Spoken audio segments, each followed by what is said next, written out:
All right. So here we are today, our weekly hypnosis talks with me, Jessaiah, and Pete.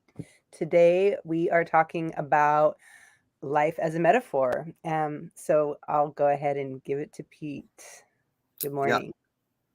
thank you. Mm-hmm. So this is one where the way I always first experienced it, I remember life being a metaphor, was Forrest Gump, right? Where he's sitting on the bench, the box of chocolates, and he goes, "Life is like a box of chocolates. You never know what you're gonna get." Right? And when you watch the movie, that's very much how he lives his life, right? And so as time progressed, as I learned more, like I started to understand it differently than I did, when I was however young when the movie came out. Um, but it was such a powerful thing that when it did come out, man, it changed the way a lot of people saw the world, right? Because up until that point, I don't think a lot of people thought about it. And so what ended up happening is the world created a lot of meaning for people. And this was like the first mass movement where people started creating the meaning of the world. And I find it very fascinating because it's true. How many of us go around going, "Oh man, because I don't know, I live in a bad apartment, that I can never be rich, right? Or I can never, invite people over." Or, we have it limit us. Or we go, "Man, my car is so bad. I need a job that's within 2 miles of my home," which narrows down your world. And when we let those things dictate us, we become very limited. All right. But when we start creating meaning to the world, well, now things become open. They kind of become limitless, right? And it was one for me, like in my own life, really, my very first apartment was a horrible apartment. It had a hole in the ceiling that pretty much went to the roof. Bats would come in, right? The floors were like, I don't know, had to be like a 15-degree angle. You'd put something down, it would just roll, right? It was just, a really cheap, dingy, dirty apartment, right? And my neighbor, who really lived there, I want to say 10 years before, was like, "Yeah, like this is life. I get up, I go to my crappy job that I really hate, come home to the apartment I really hate." And he let all that stuff create his world, his reality. And this was really the time where I started going, "Well, I don't want this life. I want a better life." And I had no idea how to have a better life. And I started doing things, and I started creating. One of the first things was creating my own meaning of the world, right? Looking at things differently for the better, for what I'm working towards, right? That's where I really learned that life is our metaphor, right? It's one where in our life, the metaphors we give things, right? And don't get me wrong, saying you have a crappy job is a metaphor for a pile of crap, right? Nobody, except for maybe farmers, will enjoy a pile of crap. It's not how it works. That is a very strong metaphor of something we don't like, right?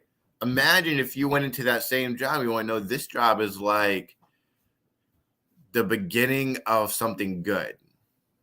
This job is like uh, the sunset at the beach. How will that change how you begin to perceive that job?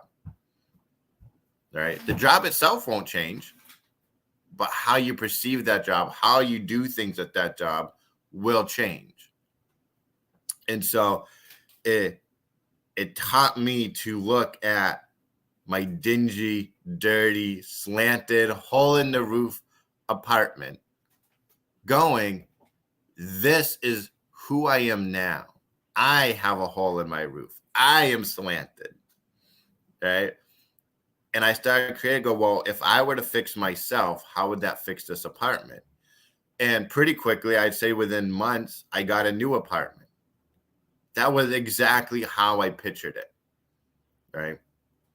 Because I started to, one, see myself differently. I started really working on myself, right? My internal apartment was getting fixed. So, of course, my outside apartment changed, right?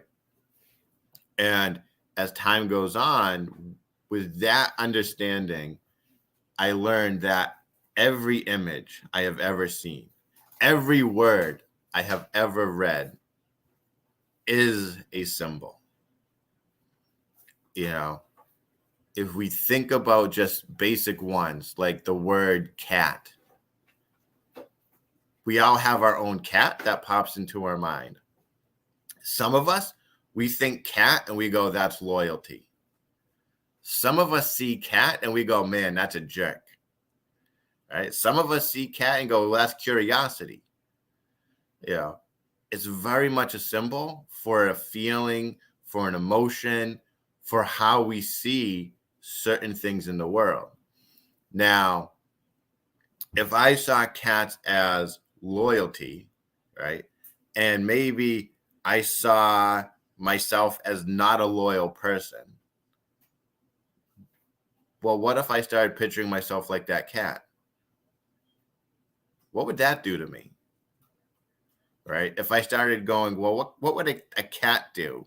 Because a cat is loyal. What would that do in this situation? Well, it would probably change my actions, right? It would change how I perceived the situation.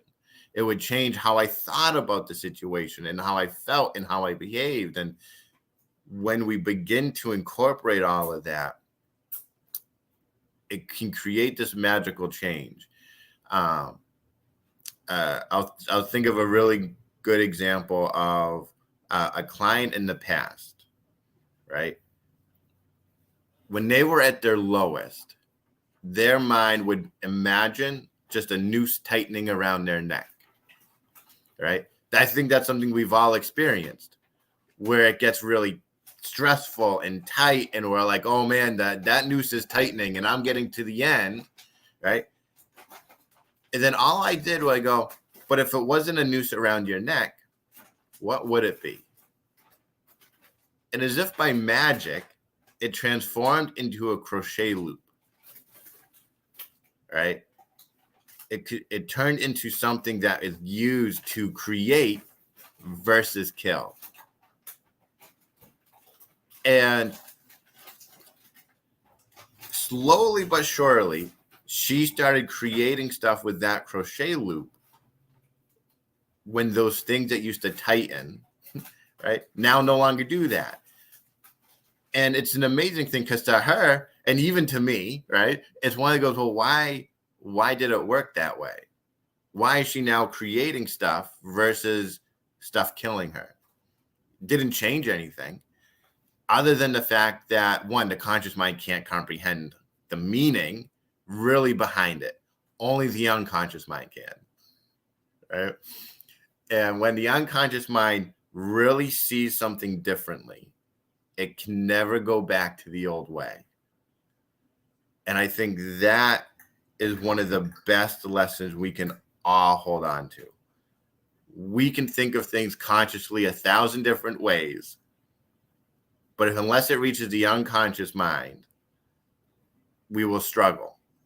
But we can't do things in the unconscious world consciously. We have to do it unconsciously, right? And so that got me reading more into it because I'm experiencing for myself and for my clients all these weird changes, only because now I'm thinking like a dog because he's fun and carefree versus, you know, the Frankenstein monster that has to go through life just going, trying to eat people. Like it changed how I just handled everything in my life. And so the more I learned, the more I read. One of the greatest books I've ever read is the body keeps the score. Right? It's one I talk about probably most with my clients, because it really tells us that every emotion, every symbol, every feeling is in our body. Right? When we think of trauma, right, it is a symbol. Trauma looks different to everyone, but it is a symbol. And when we begin to change that symbol in our body, while physical pains, physical discomforts can begin to change with it, right? But also happiness lives in our body, right? If we think of something in our life that reminds us of happiness, right? Whether it is playing with our dog, right? I had one person, his happiest moment was he was in a back alley with his friends and they were playing jacks. And he just remembers that was just the most vibrant feeling.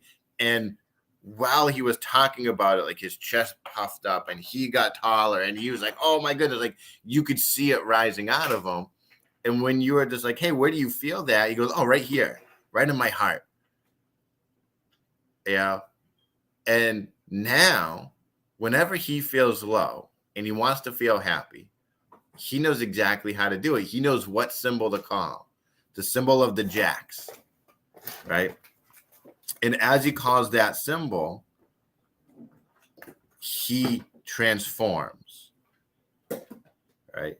And he knows exactly where it lives. So he doesn't need to find anything elsewhere. He knows exactly where to go to find it, right?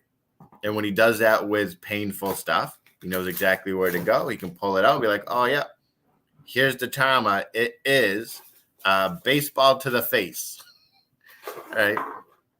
And he knows that if he changes that baseball maybe into a sponge, he's changing the meaning behind it, right? He's changing the symbol. He's changing what it stands for. Just like when that noose turns to a crochet loop, he's now allowing something better to happen to him, right? And it's one where if we're not consciously aware of it, it's still happening, right? This is where, when we think about it, symbols are always playing a part in our life, right? Like if we think of like even just our phones, right? There's what? Hundreds of different phones out there. Well, why did I choose this one?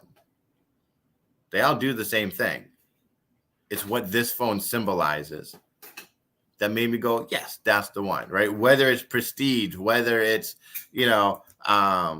expense, or whether it's something, right? It gives me status, right? Same thing, like if you think of like Coach bags, right? It's the same handbag as one you can get in any store, but it symbolizes something different, right? Symbols are always in our life.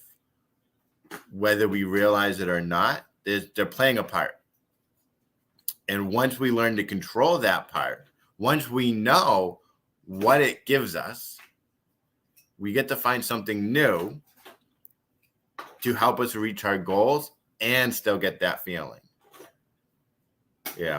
That to me is one of the most, I say, almost vital things for our life. Is we don't want to give up anything that gives a good feeling, right? Because let's be honest, like having status is a good feeling, right? Being an expert is a good feeling, right? Feeling smart is a good feeling. What's not good is when we go, well, I'm an expert because I have the latest iPhone, right? I'm the expert because I have spent, 20 years in an industry, right? Because what if that industry went away? Now you feel like you're not an expert. How are you going to feel internally? Not good enough now? Right? But imagine if you could feel the expert in everything you do. That means the phone could be taken away, the job could be taken away, but your self-worth will always be there. And for me, it really has helped me separate myself from external things, right? It's no longer the car, makes me feel like I'm the king of the road. It comes from in here, inside, right? It's an image I create for myself now of the trophy that I have inside that makes me the king of the road, right? That makes me the successful person, right?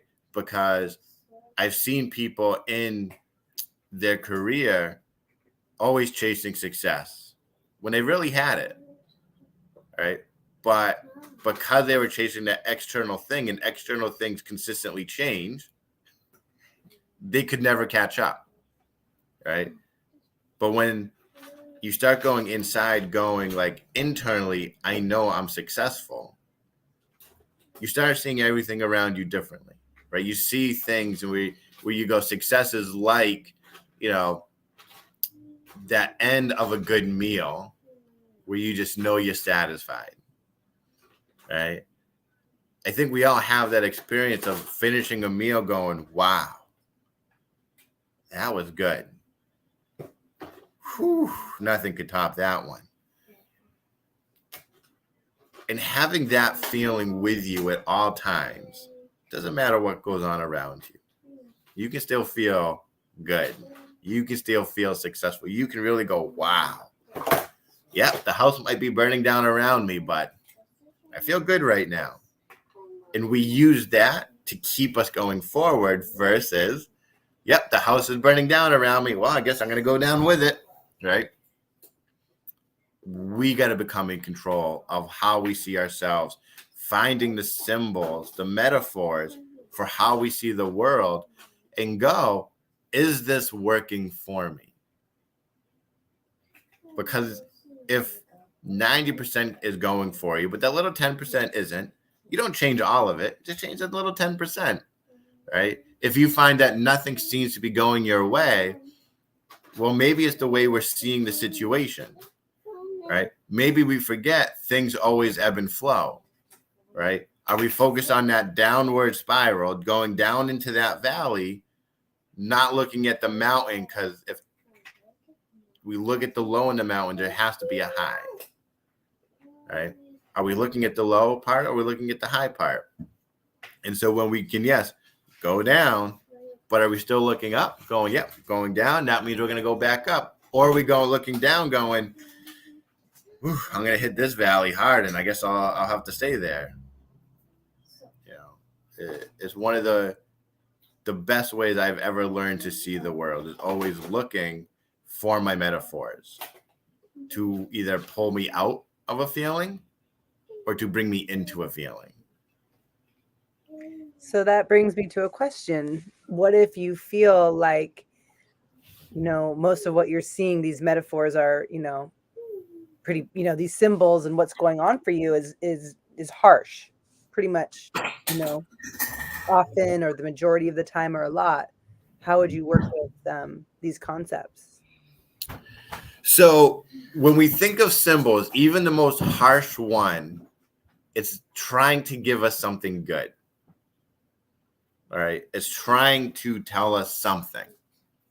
And when we see a symbol that is definitely harsh, we need to move into it, where a lot of us tend to want to pull away from it. Because when you pull into it, you learn the lesson of what it's trying to do. Right. Well, it sounds like, yeah, like with the noose and then the crochet hook, like that was a great example of that. Yeah, like she really, because in her words, she would see that noose, and up till that moment, it was like, let's move away from this. I don't want it to tighten, right? And when we move away, the noose will always stay there. But when you lean into it, going, well, let me learn more about this noose. What is it trying to tell me, right? Because let's say that noose is there because I'm up 23 out of 24 hours a day, right? And it's my body's way of saying, you are physically exhausted.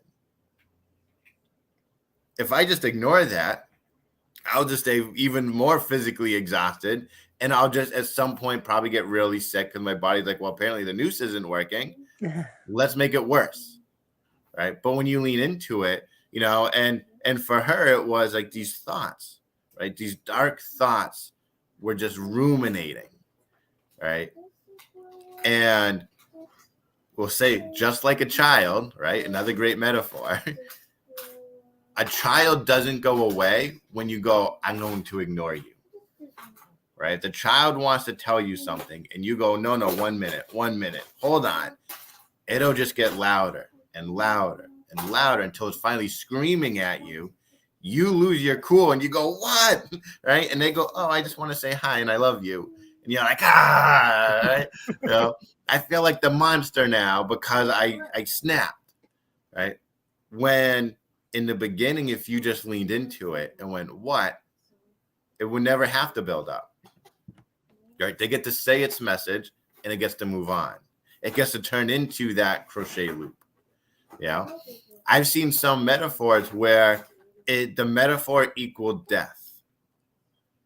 But the truth is, death is not the end. And they always end up being reborn into what that metaphor, like in a positive way, right? If we think of the work we do, a lot of people consider it like the shadow run, right? You have to move through the darkness of that metaphor because what's on the other side is always light, right? And what's the principle behind things being always light? Because I know that there's certain people that don't believe that or haven't experienced it in their life. So what's that principle that says that? So I'd say the biggest one is the law of polarity and the law of relativity, right? Those two laws, right? For every north, there is a south. For every up, there is a down. Hot, there is a cold. For every dark, there is a light, right? It just has to be there, right? That makes sense. And it's one where for people that go, they never experienced it. It's because I think Bob Proctor probably talked about it the best. It's a terror barrier. It's a moment of pure, intense fear that your body goes, if we continue, we won't be the same. Now, by saying that, you're not saying it's going to be good. You're not saying it's going to be bad. It's unknown territory. So when people hit that terror barrier, what they typically do is go, what's on the other side of this wall? I do not know. On the side of this wall, I may not like it, but I know. That is way more comforting. Mm-hmm. And so they'll do all the work up until they hit that wall, and then they'll stop. Because the next step is the scariest step. But that step is what brings them freedom. Right. You know? Mm-hmm. And so when people go, I've never experienced the light, it's because they literally went up to that border and stopped. They didn't take that final step to break down that wall, to climb over that wall, to do whatever they needed to do to be on the other side. You know, but everyone I've ever met, when they cross that wall, like I said, it's not good or bad, it's different. But by crossing over it, you see the good in it, right? You see the lessons that maybe are learned, right? It's one where I'd say, like in the marketing world, you always hear the story where people are like, I made $1 million, I lost 5, right? They crossed over that wall into the million range, but they didn't know what to expect and what to do and what happened that they lost it all. But they didn't stop. They went, wow, like I was strong enough to get there. I can get there again. And they take whatever lesson they learned from that fall to start climbing, but better and faster, right? Then they surpass it again and they hit another terror barrier and they bust through that one. And the more you do, the easier and easier it becomes.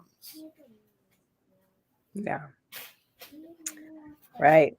Fascinating. So to wrap up this session, we were talking about just how the world creates our meaning and we create the meaning of the world. So can you just wrap us up with this. Yes. So if you find you're looking at things in your life externally and it's making you feel a certain way internally, that's going to be the number one sign that something needs to change internally.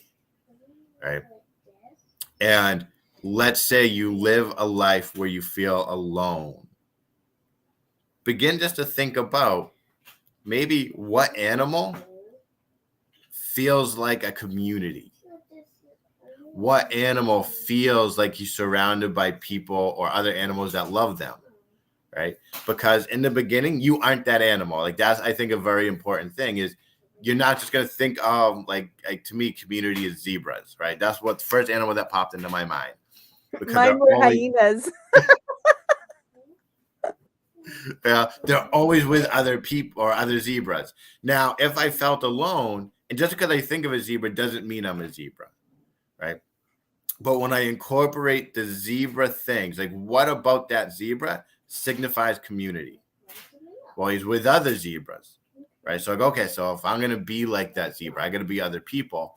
Well, what kind of zebras do I want to be around? Do I want to be around the skateboard zebras? Do I want to be around the poet zebras, the acting zebras, plant zebras, right? Whatever. Then I go, okay, so yeah, I really like, the plant zebras. Perfect. All right, where do I find those guys so I can come into their herd to find my community? Because right now I am a lonely zebra looking for my herd. But when you find it, right, because now you're doing the things to get there, all of a sudden that old feeling of being alone is gone, replaced with something better, But sometimes we need to see that the metaphor in it to go, well, what does that look like? Because when we're in the problem, we can't see the solution. But when we look at a metaphor, the metaphor is always outside the problem, which means the solution is out there too. Yeah, that sounds like something really, something easy to work with when we're caught in just this kind of realm, this conscious realm of this problem and this whatever. Remove it, putting it into this metaphor, and then just allow what happens. For example, mine came up as hyena, and I was thinking, oh man, they're scavengers, they're loud, they're kind of this and that, but it's like, no, that's what came. Yeah, And you go with it. You just go with it, and the things that show up are often remarkable. Right. So, And yeah. and when you take those scenes, like let's say of the hyenas, right? And you go, they're scavengers, you can expand it into, well, what are they scavenging for? What kind of landscape do they live in? Right? Because in the world of metaphors, hyenas can live in a jungle. They don't have to live in the natural safari that they live in real life. It can be a jungle because even that jungle will stand for something. And when you play with it and you go, oh man, what's at the end of the jungle? Oh, what's on the other side of the jungle? Consciously, you will never understand it. So trying to understand it consciously, you'll just get so mad and frustrated because you're like, I don't get it. But unconsciously, your mind is going, I get it now. Yeah. We can do this. We got this. I know exactly what to do next. Yep. Yeah. Cool. Well, thank you so much for today, our little 20, 30 minutes that we do every week here. And I'm excited for next week. The one thing that's coming to my mind is maybe we could do some kind of group journey, like you had mentioned, where we could do some kind of story that maybe you could take an issue and make it into a metaphor and see where you go individually. I'm not sure. Something like that might work. That could be really cool. Or at least talk about something in that realm. Yeah, we can definitely do that next week. I have a good idea. I was thinking of that for this past week of like how can I do it where it really is individualized, but for a group. Perfect. Yeah. Okay, let's do that. I think that'll be really fun, and try to pass on the info that's going to happen for some folks. Then, of course, that they can do it recorded, but it'd be very cool to do it, Yeah. for some people to be able to do it live. That's always nice. Well, until then, thank you so much. And I will end this for this week. And thank you. Thank you.